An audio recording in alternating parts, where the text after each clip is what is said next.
Bonjour tout le monde. Aujourd'hui, On est prêt là? oui, on est prêt. Je vais laisser comme ça. Bon, aujourd'hui, je suis vraiment très content. Je suis avec une équipe RH, une équipe recruteur du Québec au Canada. Et je vais poser beaucoup de questions sur le marché du Québec, sur le marché du travail au Québec et aussi comment se bien préparer pour une entrevue. C'est bon? On y va. Avant de commencer, je vais dire quelques mots em português. Senhoras e senhores, muito bem-vindos. Hoje a gente vai entrevistar uma equipe de RH, eles não estão entendendo nada nesse momento, mas a gente vai perguntar para eles como funciona aqui o mercado de trabalho no Canadá, como se prepara para uma entrevista, tá? E a gente vai fazer isso em francês, porque se você tem a intenção de vir para cá já, você tem que já estar falando um pouquinho de francês, beleza? Se liga aí, curte o canal e tamo junto.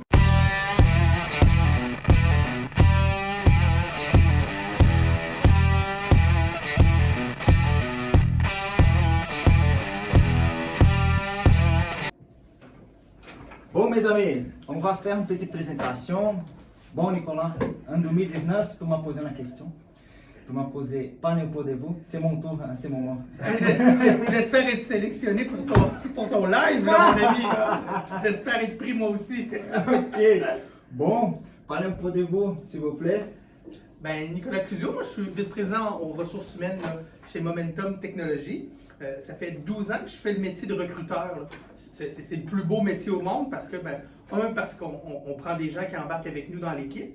Donc, c'est vraiment plaisant. Puis l'autre chose aussi, Mauricio, qui est vraiment plaisant à l'international, c'est qu'on sait qu'on aide les gens à changer des vies.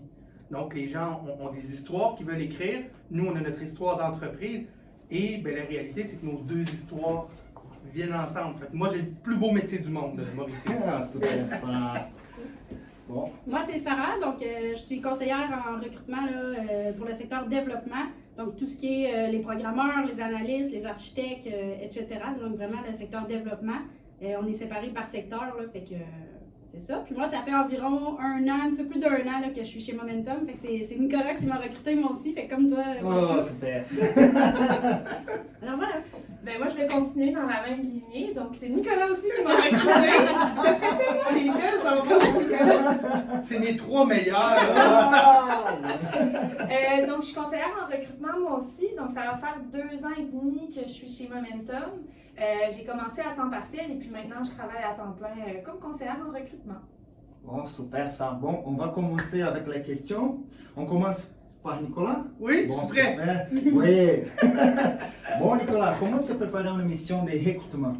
Ben, en fait, il y a plusieurs éléments là. Le premier élément, il y a toute la partie, Mauricio, entreprise et territoire. Donc, Okay. c'est avant de rentrer en entrevue et même avant de déposer son CV, Okay. il y a une réflexion à faire. Le Canada, si on a choisi que notre destination c'était le pays du Canada, il y a plusieurs zones. La plupart des zones sont anglophones. Okay. Le Québec est particulièrement francophone et la ville de Québec encore plus. C'est un territoire très francophone et il faut comprendre que souvent les gens, quand ils voient la partie du Québec, c'est souvent Montréal qu'ils ont en tête, mais nous on est vraiment sur la ville de Québec. Okay. Puis moi je vous invite à aller voir sur la ville de Québec la qualité de vie, la sécurité, tout aussi la relation avec la qualité de vie parce que souvent les emplois à Québec sont plus de 35 heures plutôt que 40 heures. Donc ça c'est la première chose. Donc on choisit où est-ce qu'on veut aller, sur quel territoire. Et après on choisit une entreprise. Puis je comprends quand on dépose notre CV, c'est pas une seule entreprise, mais c'est important d'aller lire sur l'entreprise, voir s'il y a des valeurs, donc c'est une entreprise qui me rejoint. Et aussi voir un peu, y a-t-il une page Facebook avec des informations? Est-ce qu'ils ont des employés qui font des lives parce qu'ils aiment leur entreprise? Donc des choses vraiment très plaisantes. Fait que ça, c'est le premier bloc. Ok. L'autre chose, après, il y a toute la partie aussi entrevue. Donc là, j'ai déposé mon CV. Là, je suis tout excité, là, l'histoire va embarquer, là. Et là, il y a une possibilité qu'il y ait des entrevues. Donc, souvent, au Québec, là, il n'y a pas d'entrevue téléphonique. Parfois, il y a des petits questionnaires à remplir. Mais la réalité, Mauricio, c'est que c'est souvent une première entrevue avec l'équipe des ressources humaines. Okay. Donc, soit Léa, Sarah, pour Momentum, les autres entreprises, ils ont des bons recruteurs, mais pas les meilleurs comme ici, là. Tu le sais, là, Mauricio. Oui. Mais la réalité dans tout ça, c'est que il y a aussi une petite préparation, parce que le recruteur a environ une trentaine de minutes. Puis l'objectif dans tout ça, c'est qu'il a lu ton CV. Hein? Fait qu'il sait que tu as fait un diplôme à l'université, il sait que tu as déjà une expérience sur un grand groupe, sur un petit groupe. Il sait peut-être même, surtout comme le Brésil, nous on en a plusieurs Brésiliens ici, ben, il comprend les zones de Sao Paulo, les autres zones un petit peu sur le type de travail. Donc, l'important dans tout ça, c'est de penser qu'à peu près dans 30 minutes, on doit raconter l'histoire de notre CV de manière assez succincte. Fait que des fois, les gens commencent, puis là, ils partent. Ma première expérience, il y a 20 ans, c'est surtout les dernières. Puis ce qui est important pour le recruteur, puis ça c'est important aussi pour la personne qui veut venir au Québec, c'est quoi qu'elle recherche? Quel genre d'histoire elle veut écrire? Puis il y a elle, comme individu, comme professionnel comme toi, et il y a aussi des fois la conjointe, les enfants. Et les bonnes équipes de recrutement, puis je vous le dis, Momentum est une bonne équipe de recrutement, mais il y en a d'autres bonnes entreprises, ils vont aussi s'en intéresser au projet. Parce que le projet est aussi important que le profil. Donc il y a un double défi lors des entrevues pour les personnes à l'étranger, d'expliquer son parcours professionnel, Mauricio, mais aussi son parcours de vie. Okay. Puis pour ceux, parce que là, en informatique, vous le savez sûrement pour tes auditeurs, puis bon, tu es un informaticien, il y a beaucoup d'emplois. Parfois, il y a des gens qui sont moins dans des emplois comme les TI qui sont très recherchés. Puis je sais qu'il y a des gens qui écoutent ta chaîne qui ont le goût de venir au pays. Là, ce qui est important, c'est aussi des fois les petits détails quand on applique. Si, exemple, l'entreprise, elle te demande de remplir tous les champs, il faut tous les remplir. Parce que la personne, après ça, bon, souvent on a beaucoup de volume. Hein? Il y a des missions de recrutement, là, Mauricio, là, on a 2000, 3000, 4000 des fois CV. Donc, c'est sûr qu'à un moment donné, on en lit, mais on utilise aussi des outils technologiques, c'est normal. Fait que si les champs sont tous remplis, ben, la personne a plus de chances de pouvoir y aller. Fait que ça sera un peu, moi, toute la partie avant mission. Je ne sais pas si ça répond un peu à tes questionnements et à tes fidèles auditeurs. Oui, c'est super, merci beaucoup Nicolas. Bon, autre suggestion, Oui. un petit truc? Ben, le petit truc, là, je te dirais le truc de l'expert. Là, Ok, tu sais, oui, exact. Forcez pas trop. Écrivez l'histoire comme vous voulez l'écrire. Puis si l'entreprise dit non, puis vous êtes triste, peut-être que c'était mieux que ça n'arrive pas. Les recruteurs sont des experts à aider les gens à écrire des histoires. Nous, ce qu'on aime, là, je ne sais pas s'il y en a qui jouent au baseball là, au Brésil, là, c'est plus le foot, mais le baseball, la réalité, c'est comme ça toutes les fois qu'il y a un tir de penalty. Okay, au foot, là, il y a un penalty, on veut toujours qu'elle rentre la balle. Il faut qu'on frappe toujours des points. Okay. Donc, si on pense que ça ne fonctionnera pas et que le tir au but ne scorera pas, la recruteur ou la recruteuse, par respect, parce qu'il y a une histoire de vie, est mieux dire non. Fait que des fois, vous êtes mieux de vous faire dire non, c'est triste. C'est une mauvaise histoire de recrutement international, Mauricio, c'est un drame. C'est jamais une pas belle histoire, c'est un drame. Donc, restez vous-même. Puis si c'est pas cette entreprise-là, continuez. Puis l'autre truc que je peux donner, mais ça, c'est le super truc. Le pas là, continuez à écouter les conseils de Mauricio. Merci beaucoup. Bon, merci beaucoup, Nicolas. Bon, on va continuer avec Sarah. Tu es prêt? Non. Bon, mais on va essayer. Hein. On va faire avec Léa? T'étais-tu prêt? Oui. Ok. Léa, on va avec toi. Parfait. Allons-y. Bon, quelles sont les particularités de la culture québécoise qui pourraient être différentes des autres cultures? C'est ça. C'est une très bonne question. Donc, il y en a beaucoup. Chaque culture de chaque pays ou chaque région du monde est différente. Je vais vous en nommer quelques-unes, puis c'est sûr que vous allez en découvrir au fil du temps en arrivant au Québec. La première dont j'aimerais vous parler, c'est le tutoiement. Donc, ici au Québec, les gens se tutoient très facilement, que ce soit des inconnus ou des gens que tu connaisses très bien. Donc, le tutoiement est accepté socialement. Je sais que dans beaucoup de régions du monde, on vous voit très naturellement dès le début et c'est seulement une fois que la relation s'est établie que le tutoiement s'impose. Donc ici, c'est pas du tout le cas. Donc si jamais tu te fais tutoyer en étant dans la rue au Québec ou au magasin, ben c'est normal, puis c'est pas impoli du tout. C'est très bien perçu. Oui, c'est vrai. Est-ce que tu as eu un choc la première fois que tu t'es fait tutoyer ou... Oui.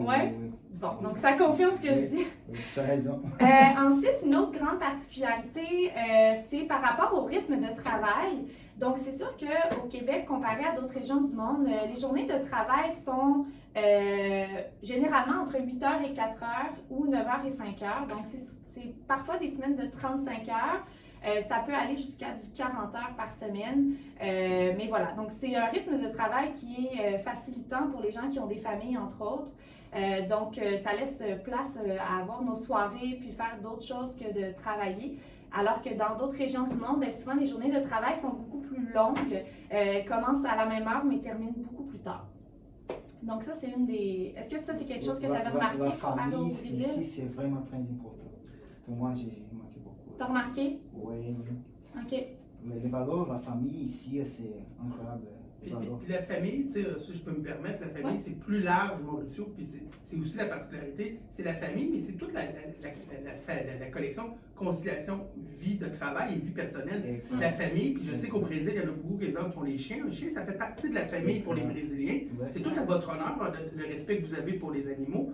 Ben, c'est aussi ça la famille. Fait que de prendre le matin le temps de sortir son chien avant d'aller travailler, ça fait partie de tout cet équilibre-là. Donc oui, on dit la famille, mais c'est pas juste les enfants, c'est toute cette relation-là qu'il y a entre les choses importantes pour nous, donc la famille et le travail. Puis ça, pour nous, c'est important. Ouais, super ça. Bon. D'autres choses? Oui. OK. Un autre point qu'on a beaucoup remarqué aussi dans les différences culturelles du Québec versus les autres endroits du monde, c'est les relations de travail qui sont moins hiérarchisées qu'ailleurs. OK. Donc, c'est sûr que dans les entreprises, il y a une structure d'entreprise, mais par contre, dans les relations humaines, on ne ressent pas nécessairement cette hiérarchie. Donc, je pense que pour la majorité des gens qui arrivent au Québec, c'est une belle surprise. Donc, ben, en fait, oui, c'est une belle surprise, tout simplement. Donc, je pense que c'est important de le savoir en arrivant, aussi parce que dans la relation avec les gestionnaires, il y a une belle relation de proximité de manière générale parce que la hiérarchie, justement, se fait moins ressentir. Puis on a remarqué aussi une différence avec des gens d'ailleurs dans le monde, donc du Brésil et de plein d'autres endroits, comme quoi les gens en général ont une gêne à poser des questions, alors qu'ici, c'est vraiment très bien perçu. Les gestionnaires ont souvent tendance à dire aux employés, bien, écoutez, venez nous poser des questions. Si quelque chose n'est pas clair, n'hésitez jamais à venir vers nous. Puis souvent, on remarque que dans certaines cultures, des fois, c'est peut-être impoli ou mal perçu de poser des questions, alors qu'ici, c'est complètement l'inverse, donc il ne faut vraiment jamais hésiter de le faire. Ouais. Tu l'as remarqué aussi? Oui. Yes, ça confirme tout ce que je dis! Oui. On ne s'était même pas parlé avant. Oui, exact. Un dernier petit point que j'aimerais aborder par rapport aux différences culturelles, ce serait la ponctualité. Donc ici, de manière générale, on arrive à l'heure et on part à l'heure. Donc ça, c'est quelque chose que parfois dans les autres régions du monde, ben, il y a peut-être, je pourrais pas dire on accorde moins d'importance à la ponctualité, mais ici, c'est un petit peu mal vu quand les gens arrivent en retard. Donc ça, c'est un élément, je pense, qui est très important selon d'où vous venez dans le monde. J'imagine que vous, c'est plus le Brésil. Est-ce qu'au Brésil, la ponctualité est aussi C'est important? important, oui, c'est important, mais... Est-ce que c'est aussi respecté qu'ici ou... Oui, on a respect, mais je pense qu'ici, c'est plus... Hein. Ma question, c'est, au Brésil, par exemple, si nous sommes à 5 heures pour partir, Ouais. mais si on a du travail, on continue. Mais ici, non.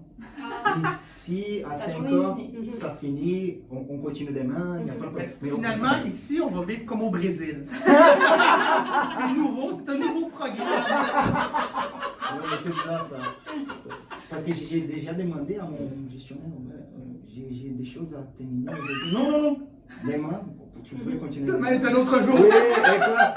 Ça pour moi, c'est un choc pour moi. Mais... Ah ouais, j'imagine. Ah, ben c'est un bon point que tu amènes. Oui, C'est oui. vraiment un bon point, j'avais Je ne sais pas pensé. si j'ai bien parlé en français. Oui, très bien. On va C'était laisser ça. là. On a très bien compris. Parfait, super.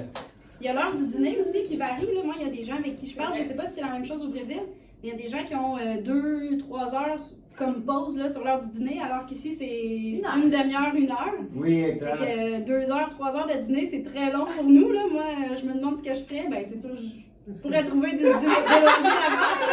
Mais dans le sens que nous, on a plus de temps le soir, en terminant par exemple à 16h ou 17h, versus dans d'autres pays ou dans d'autres régions, Exact. vous pouvez terminer plus tard le soir, fait que vous avez un petit peu moins de temps, mais vous en avez plus sur l'heure du dîner. Exact. Fait que, il y a peut-être ça aussi Exact. qui peut varier. Là. Oui. Parce qu'on mange beaucoup pendant le dîner. Ici, on mange seulement une petite lunch, quelque chose comme ça. Ok. Mais au Brésil, on mange beaucoup. Ah ouais? Pendant le dîner, oui. On mange, Oui, c'est Est-ce que vous mangez un petit déjeuner? Ben, déjeuner, je ne sais pas si vous utilisez ce terme-là, Oui, le petit déjeuner. Ouais. c'est pas un petit, c'est les dîners, hein. On mange beaucoup. Est-ce que tous les repas, c'est des gros repas? Oui. OK. La viande. Oui, La la bonne viande. viande. Oui, Ouais. exact. Bon, autre Je chose? pense que j'ai fait le tour. Est-ce que vous aviez des ajouts? Des choses que vous avez remarquées? C'est vraiment bon, c'est des bons points. Mhm. Parce que moi, ça me donne le goût de faire une entrevue avec toi. Ça tombe bien, tu peux envoyer ton CV. Mais arrivez pas en retard à l'entrevue. Oui, exact, oui. Bon, Sarah, avec Oui. toi? Parfait. Ok, bon. Bon, on va faire. Mais Bon, quels sont les métiers les plus recherchés au Québec? ben, en fait, il y en a plusieurs. Ok. C'est sûr que là, en ce moment, je ne sais pas si vous êtes au courant, là, ceux qui écoutent la chaîne de Mauricio, mais il y a une pénurie de main-d'œuvre massive là, qui est présente au Québec. Donc, on a beaucoup de besoins dans plusieurs métiers, dans plusieurs domaines, spécialement en TI. Nous, c'est sûr nous, Momentum et plusieurs autres entreprises, là, les programmeurs, les administrateurs de bases de données, donc les DBA, les architectes, c'est sûr que ce sont des métiers qui sont très recherchés. Il y en a plusieurs autres. Là. D'ailleurs, vous allez pouvoir aller voir le site que Mauricio va mettre juste ici. Puis sur ce site-là, là, pour utiliser le bon terme, vous allez voir en fonction du métier, vous écrivez le métier que vous pratiquez, là, que vous exercez. Puis, par exemple, pour les ingénieurs qui seraient des programmeurs, vous pouvez écrire là, ingénieur ou concepteur en logiciel. Puis, vous avez les perspectives d'emploi. Donc là, ils vont pouvoir être classés, que ce soit excellente, que ce soit, je ne sais pas, là, des perspectives faibles. D'après moi, ça va varier là, de faible à excellente. Donc, vous allez pouvoir voir à quel point est-ce que votre métier est recherché ici à Québec ou au Canada en général ou même dans d'autres pays. Puis, ça va vous donner des indications là, à savoir si...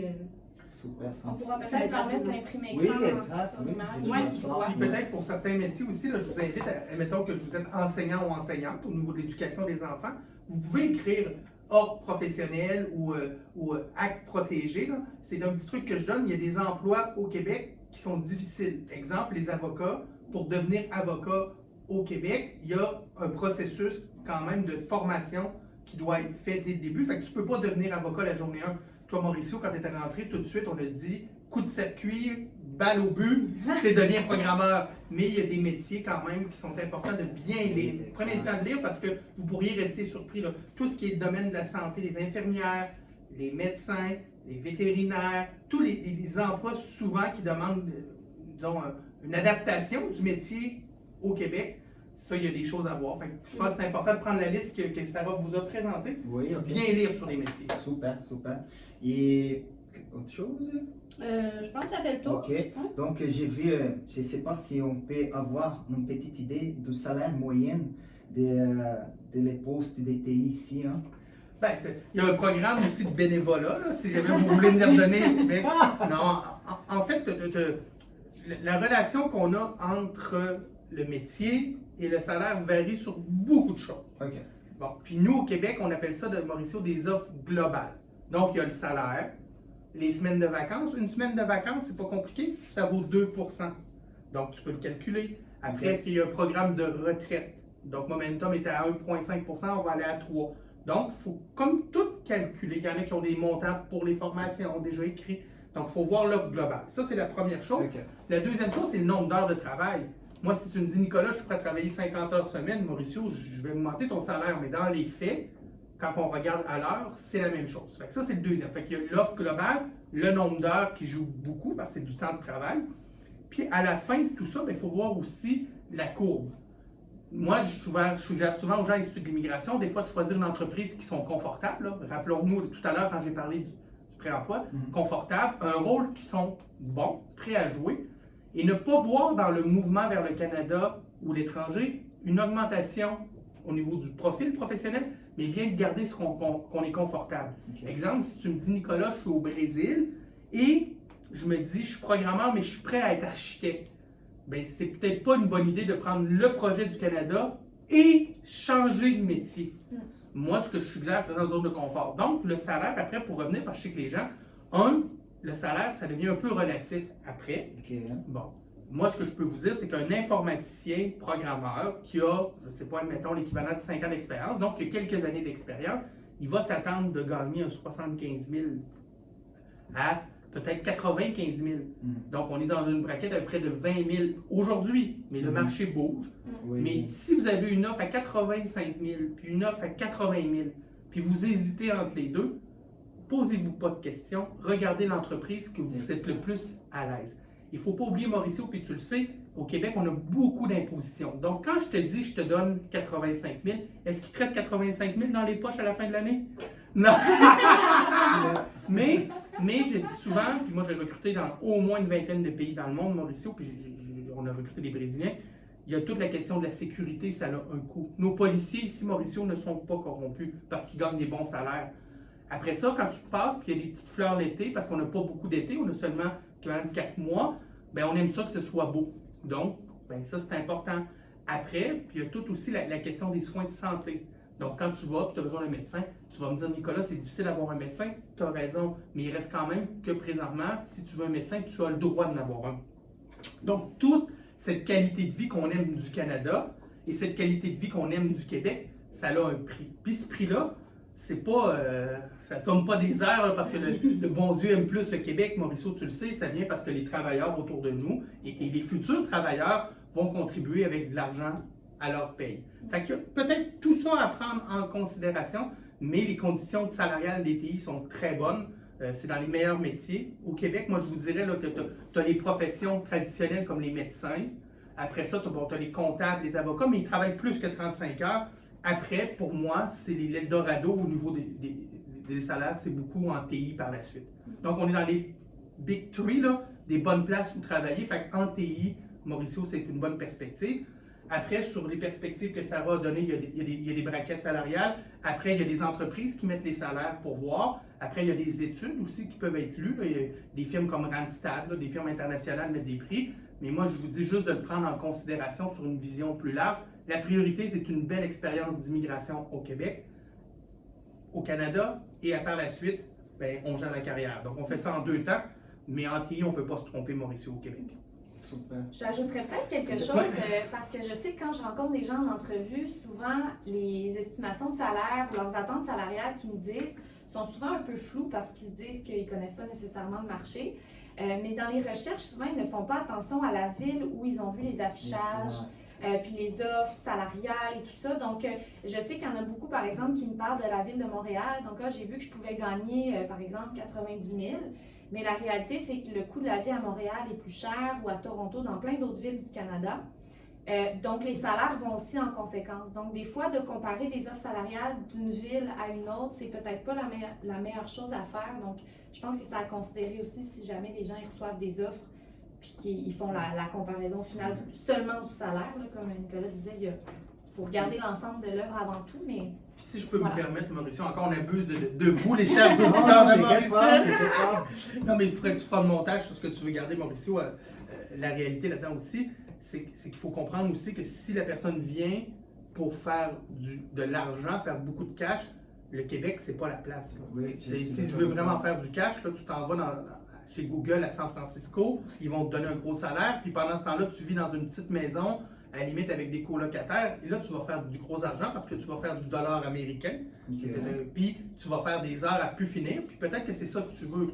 Souvent, le Québec, on vient pour la qualité de vie, puis ça, ben, ça fait que oui, on a une belle qualité de vie, mais des gens ici qui ont des grosses voitures, tu es un excellent ingénieur ici, tu es un excellent informaticien, Mauricio, tu n'es pas capable d'aller t'acheter une voiture Mercedes cash à chaque année, les coûts de l'appartement, puis l'électricité, puis qu'on est l'hiver, puis le manteau d'hiver, puis la voiture avec les pneus d'hiver, ça monte vite.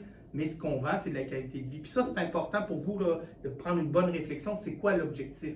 Puis c'est quoi le vrai objectif? Parce que si vous dites, on va venir, ça va être cool, on l'a entendu au live à Mauricio, mais après, on va faire beaucoup de cash. Avant de faire beaucoup de cash au Québec, là, c'est très compliqué, Mauricio. Même si je donne 10 000 de plus, 20 000 la réalité, c'est que si je te donne 20 000 aujourd'hui, Mauricio, il t'en reste seulement 10 dans les poches. Exact. Fait que c'est pour ça que je fais juste faire attention.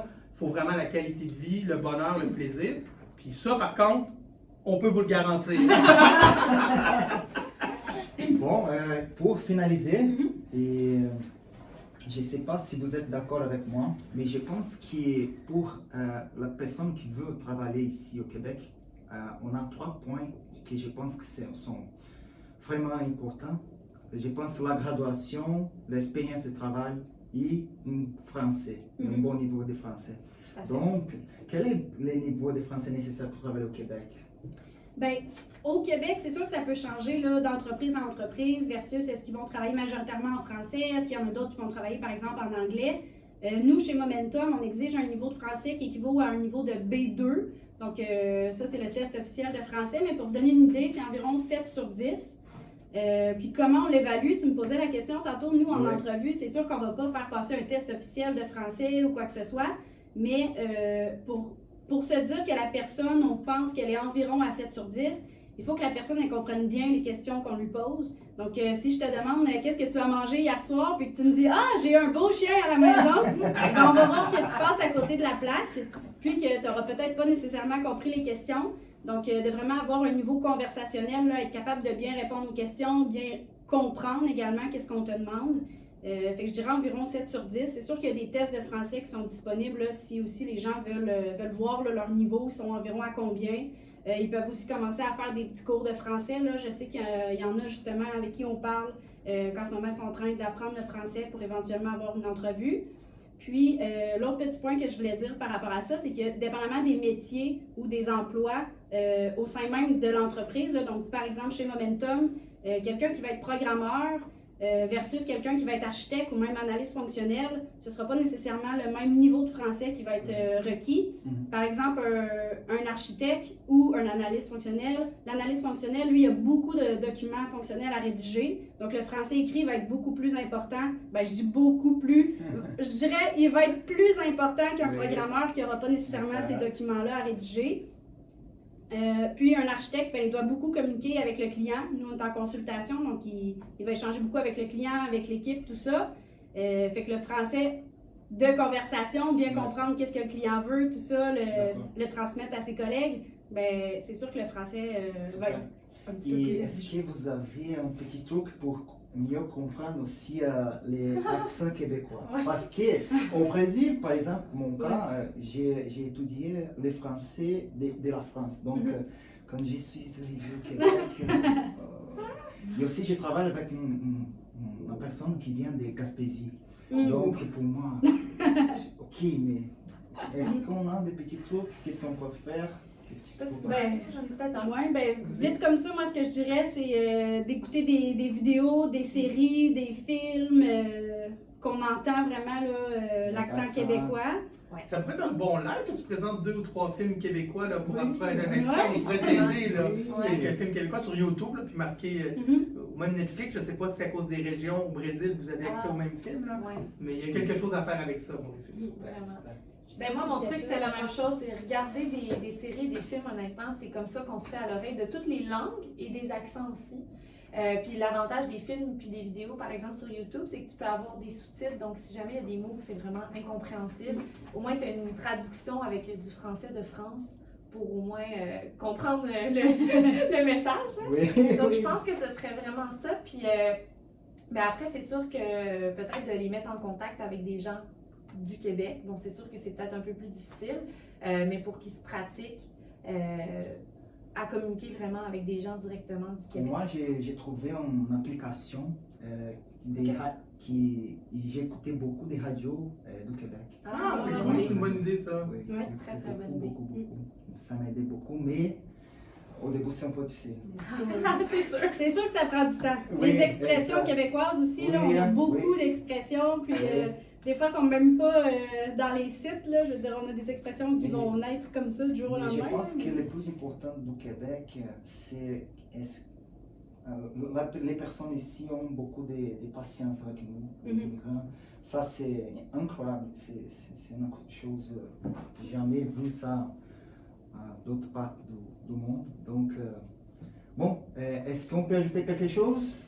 Non, Merci à toi Merci à vous, d'offrir à tes auditeurs les expériences de vie du Québec. Là, nous, on a eu la chance de l'écouter là, avec les poutines et tout ça. Là. Ouais. On a regardé sur quoi on embarquait avant d'embarquer, Mauricio. Mais sache que je te félicite de Ouais. partager cette passion-là, de ton expérience vers le Canada à tes collègues et amis du Brésil. Bon, merci beaucoup. Merci. Et, Merci. au revoir. Bye. Bye.